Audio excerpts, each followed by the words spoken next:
Yeah, I've got cancer, but I don't want people to identify me. I don't want to be just associated with cancer. You know, I'm Emily Hayward. I don't want to be Emily Hayward. Oh yeah, with cancer. Which I know I am a lot of the time. Oh, isn't she ill? Or you know, oh, hasn't she got cancer? Oh, she's got a brain tumour. Or you know, I'm a lot more than that. I don't spend every day thinking about the fact that I'm ill. I just make sure I live my life as healthy as I can.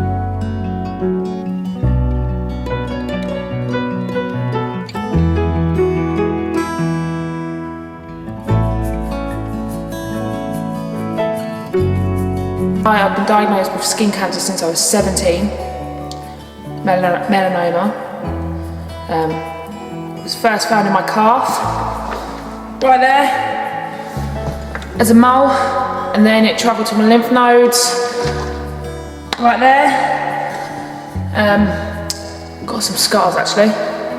Show you some scars. Went all the way down, travelled all the way down to about there. Okay. And then it travelled to my lungs, my liver, and then I had treatment about 6 months ago. Then I went back up last week for some urgent scans because I thought I had a breast lump. And then I had my MRI of the head and CT of my full body, and it came back as I had a brain tumour.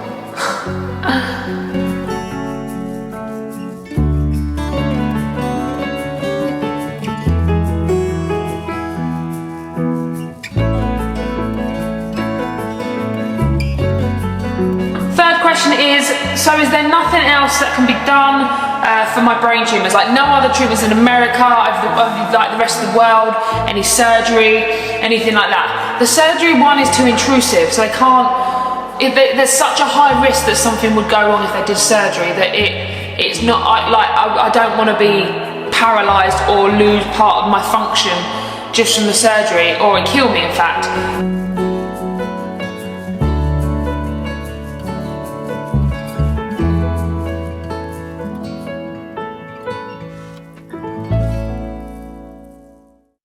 So the scans aren't very good. They're not? No. Okay, cool. There's quite a lot of change, quite widespread. Oh really? Yeah. God. I mean, we can go through it bit by bit, but you've got progression in the head. Yeah. And you've got progression elsewhere as well, including the bones.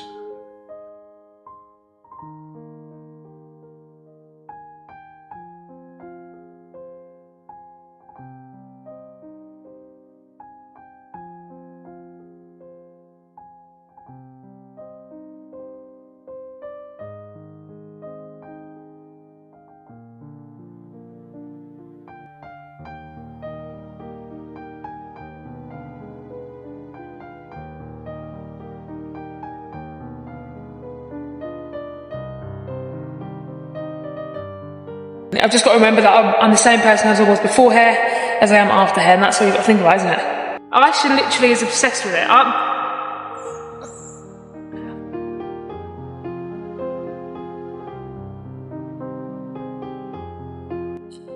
just think to talk about the results, really, I'm quite emotionless, quite like numb towards them all. I think you can't. There's only so many times you can be told it's widely spread, really it's about quality of life. Just over it really, over it. Just got to power on for life kind of thing, just got to power on and get better at life.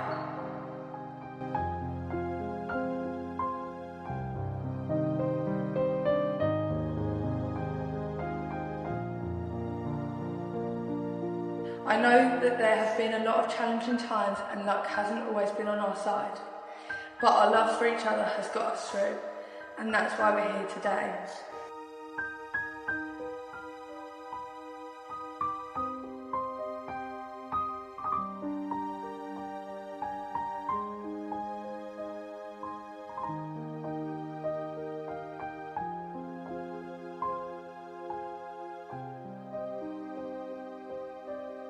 Apparently Aisha's got me a present that's worth vlogging. What? Oh wow! That's really cool. I wonder why this spent so much. That's wicked.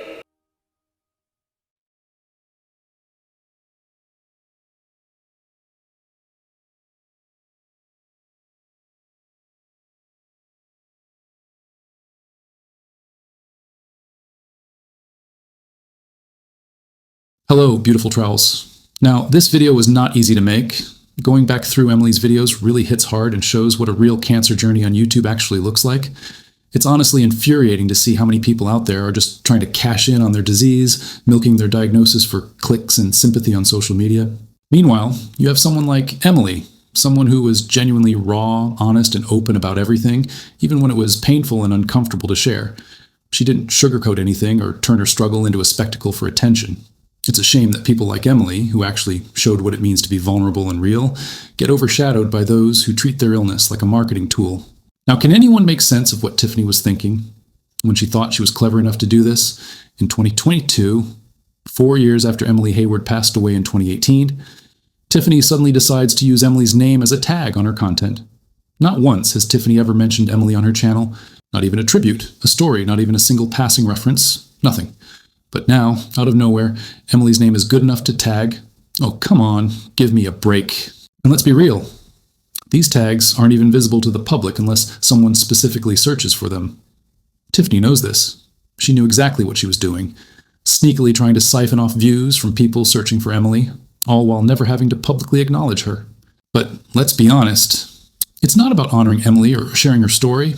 It's about quietly grabbing attention from Emily's loyal audience without lifting a finger to actually earn it. I mean, the narcissism is off the charts. Tiffany's never shown any genuine interest in Emily, but the moment there's a chance to benefit from her name, even years after her passing, she jumps at it. It's all about Tiffany, just the way she likes it to be. So why bother building your own audience or showing real respect when you can just piggyback off someone else's legacy in the most underhanded way possible? I mean, it's only 4 years of total silence. And then suddenly Emily's name pops up in the tags. No explanation, no context, just a blatant, self-serving move. If Tiffany actually cared about Emily or her legacy, maybe she would have said something, anything about her, before trying to benefit from her name. But no, it's all about boosting her own numbers, even if it means using someone else's memory behind the scenes. Such a shameless and disgusting move to make. But I'm sure you've all noticed how Tiffany seems determined to latch onto anyone who's made an impact on YouTube with their cancer journey. She's willing to do absolutely anything to make her own channel take off. But let's be honest, using tags like Bowel Babe and Emily Hayward was never going to make her into them. Their journeys weren't about cliffhangers, clickbait titles, or keeping viewers in the dark just to make people worry and keep checking back. They were open and transparent, something Tiffany's channel just isn't. And then there's the vlogging of every hospital trip, trying to mimic Emily. But here's what Tiffany doesn't get. Emily actually had permission from the Royal Marsden to film inside the hospital, and the staff were genuinely cheering her on to share her story with the world. That kind of authenticity can't be faked, no matter how hard someone tries. So, this is amazing. Tomorrow I'm allowed to film my radiotherapy. So those of you guys who actually don't really know what goes on in radiotherapy, I can actually take my camera in. They let me. I literally turned up and they were like, do you want to film tomorrow? And I was like, oh my god, yeah. So I'm going to take you in tomorrow, in my next video, I will do a full video of radiotherapy, what it involves, what it looks like, and you'll actually see me getting treatment, which is pretty damn cool. Those of you who follow me on Instagram would have seen on my story that I mentioned go and watch that video there, because I'm having to take it down. It's currently Saturday, I'm going to be taking it down tomorrow, and I wanted all of you lot to watch it. The reason why I'm having to take it down is because someone at the hospital is not happy with the content that I put on there. Nevertheless, I thought they looked amazing, I thought they looked professional, they are not happy with it, and they don't want it to jeopardise their career or anything like that. So I'm having to take it down. It is part of being a vlogger. It sucks because I love that video. The video is about my LDH levels decreasing, so halving. It means that the cancer is less active, and it's a really important video in my journey and to me and Aisha. So I'm gutted that I'm gonna have to take it down, but you know what, as a vlogger you've got to make sure that everyone's happy. They knew that we're recording, nevertheless. I'd never sneakily record, but just the way it came across, they didn't like it, so I'm taking that down tomorrow. but I never want my vlog to come across like I'm mugging anyone off. I want everyone to be happy with the content I put up on there, especially if it's of them. I never want anyone to be unhappy. I don't want to lose any friends, and I don't want to upset the Royal Marsden, because they have been with me from beginning to this point now, and they've been letting me film. They've let me film the whole way through, and they have had no qualms about it, so I don't want to jeopardise that now. And then there's Tiffany's desperate attempt at creating her own version. Oh, so I was vlogging, right? So I had the camera out, and this man stopped us, and he was like, I thought he was going to tell me off. I genuinely thought he was going to tell me off for having my camera out. And so I quickly turned my camera off because I thought, oh, good, like I shouldn't have had it out. And I thought he was going to tell me off. And it's like he was waiting for me to finish. It's like he was waiting for me. So then he said, oh, hi, I'm part of the Tiffany Thinks family. They want me to have an x-ray of my chest just to make sure everything's okay there. So I'm walking on the way to the x-ray department. Okay, I'm out of the hospital. I'm okay. Oh, the man is like, why is the camera out?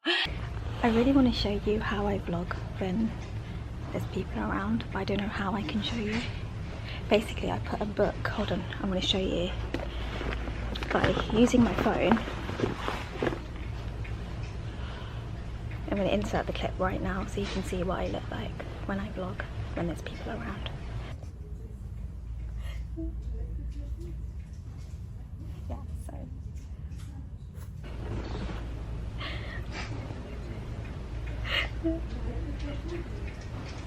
that's how I vlog, if you're wondering how I do it. I put a book up. I don't know if this is more obvious though. No one would be wondering that. No, but if I put a camera up, everyone would be looking. Really He brought the close. chair around. Right, That's why closer I didn't vlog anything, because obviously he doesn't even know anything about social media. Like he's just so like, oh, he's such an incredible doctor. He brought the chair all the way around, so I quickly turned the camera off. No, Tiffany, you only turned the camera off because the doctor brought his chair around. You were perfectly fine recording him while the camera was facing down so he wouldn't notice, just like you did earlier in the same video, right before this car scene. Hi, Tiffany.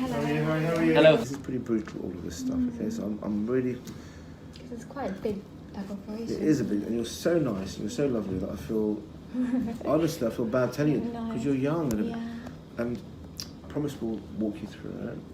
And I promise I'll look after you like you're my sister, okay? I will.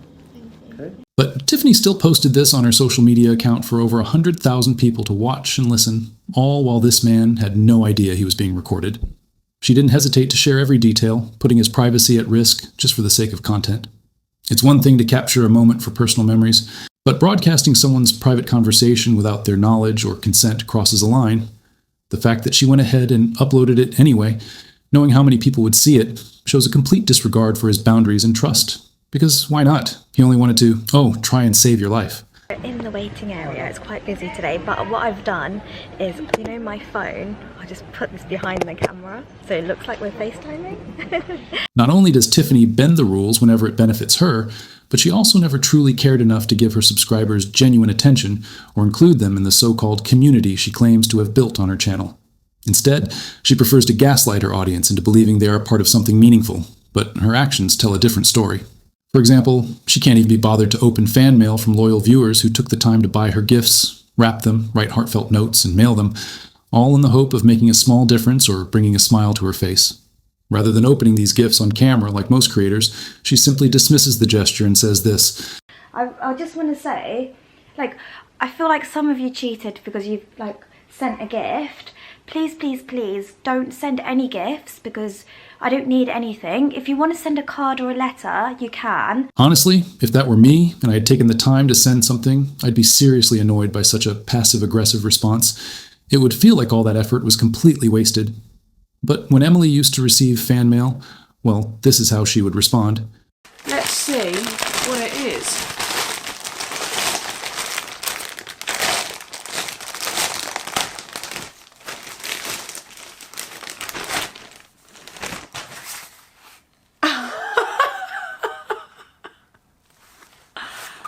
That is fantastic.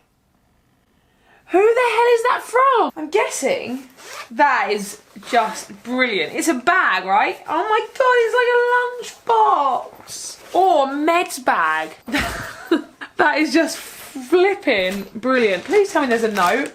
Oh, there's a note. It's from someone from Greece called TIFFANYTHINKS. Thank you so much. That is amazing. That is just... Look at these. Look at these. Now, it's not just Tiffany's lack of compassion and gratitude toward her subscribers that's the problem. It's her complete lack of empathy for anyone around her. Not once has Tiffany ever organized a fundraiser or supported a charity. Even though the very hospital that's saving her life has its own charity to help patients in need, she can't even be bothered to acknowledge or support that. And then, when she supposedly donated her hair to the Princess Trust, emphasis on supposedly, she still managed to make it about herself, offering some half-hearted comment instead of showing any real generosity or care. Ugh, the absence of genuine compassion in her actions is impossible to ignore. You know, I've just been so blessed for such a long time with really... Amma has always had the best hair, and so my sister and I, we have really kind of thick black hair. When I do it, I will vlog it, and then I'll leave a link. Actually, I'll leave a link down here as well in this video if you want to donate. What I'll do is we'll have a little chit chat about it in a little while. I need to go because I am going to be late. And did she ever talk about it later in that vlog? Ha! You've got to be joking. But with Emily, it was completely different. She was deeply aware of the struggles others faced while going through cancer, and she always made an effort to give back whenever she could. Whether it was supporting fundraisers, raising awareness, or simply offering words of encouragement, Emily consistently showed genuine compassion and a desire to help others in similar situations. I mean, her actions reflected real empathy and a commitment to making a positive difference. Okay, so what is going on, guys? Welcome to the video. This is a telly that a lovely lady donated from our charity night event at King's. We did a big class, 100, I think it was about 120 people came to the class. We raised money. We raised £4,200. We also put on a raffle, and this was one of the big prizes. And a lovely lady called Mia won one of the big prizes, which was the telly. And then they donated the telly back to me, and I'm going to donate to the Royal Marsden. I said I was going up to the Chelsea Royal Marsden this week for treatment, and she said that is fine, take it to the Chelsea Royal Marsden and they will put it to good use. So it's really cool because when I was in hospital, I had a telly in my room, and I was very lucky. I was probably one of the only people on the ward at the time that had a telly. Might have changed now, but it'd be really good to give someone else the opportunity to just sit and watch some crap telly while they're going through this rubbish in hospital. Hello? Hi, are you here to see the charity? Yes. Yeah. Oh, okay, amazing. Do you want to come in? Good. Thank All you right, so brilliant. much. That's all right. It's fine. It's fine. really kind of you. It was not from me. We did a charity night at our work, and that was in the raffle, and then they redonated it. So. Oh, fab. Lastly, can I just say, the difference in transparency between Tiffany and Emily when it came to actually showing their diagnosis on paper to the world was honestly laughable. Emily didn't hesitate for a second. She just put it all out there. No drama, no dodging, just pure honesty. She actually showed her diagnosis, like it was the most basic thing to do if you wanted people to trust you. This letter here confirms that I've got terminal cancer. But Tiffany? Of course not. She acted like sharing any real proof was some kind of outrageous demand. When she finally did bother to show something, it was a folded up piece of paper covered in sticky notes, as if that was supposed to count for anything. She'd rather dance around the subject, toss out vague statements, and expect everyone to just blindly believe her without a shred of real evidence. It's almost impressive how hard she works to avoid being transparent. So there's the name of the hospital. So there's my name. I've covered up my surname. There's my date of birth, 15/8/92. And then this is the diagnosis, September 2021. And there it is, T4BN1B, indeterminate 8mm right lung nodule. Okay, that's it. I'm never going to talk about this again. If you think I'm lying now, carry on thinking. I don't care. Now that Tiffany has flashed around her precious folded piece of paper, apparently everyone is supposed to just shut up and stop asking questions. She's shown evidence, so that's it, right? Never mind that what she actually showed was incomplete. Her diagnosis was just number 1, and the rest of it is conveniently missing. Who even knows what else she has, or has had before? It's the same old story as when she hid all those videos about her surgeries from 10 years ago. And there's more. If you actually look back, it says she had something to do with the colorectal clinic at the Royal Marsden on the 11th of May, possibly with results from that. So who even knows how far back Tiffany's so-called cancer journey really goes, or what was happening before she decided to rebrand her channel as a cancer journey in the first place. Let me just wrap it up with this. Now, the difference between Emily and Tiffany's channels was always painfully obvious. Emily genuinely cared about building a community. She put in the effort, interacted with her viewers, and made everyone feel included. She actually wanted people to connect and feel like they belonged. Meanwhile, Tiffany has always been all about herself. Everything she does revolves around boosting her own numbers and making more money. She never bothered to connect with her audience, unless it directly benefited her. It's clear that Tiffany only ever did YouTube for the money. If it hadn't been profitable, she would have dropped it without a second thought. But community was never even a consideration for her.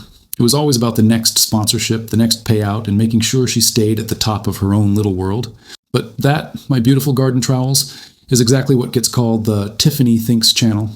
All smoke and mirrors, half-truths, and just enough evidence to keep people quiet while never actually being upfront about anything. But that's just business as usual over there. Anyway, trowels, until next time, take care, and I'll see you all very soon.